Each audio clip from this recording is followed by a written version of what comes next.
ڈال ڈاکیا ڈاک لاتا ہے، سب کی خبر سناتا ہے۔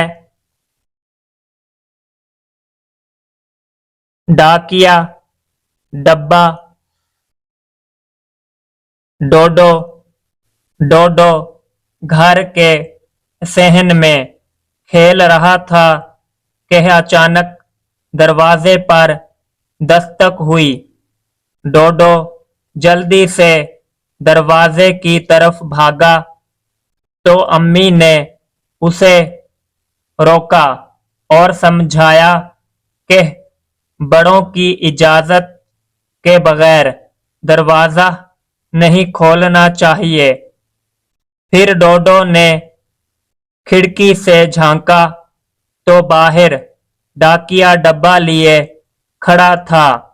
ڈوڈو نے امی سے اجازت لی، دروازہ کھولا اور ڈاکیے سے ڈبہ لے لیا۔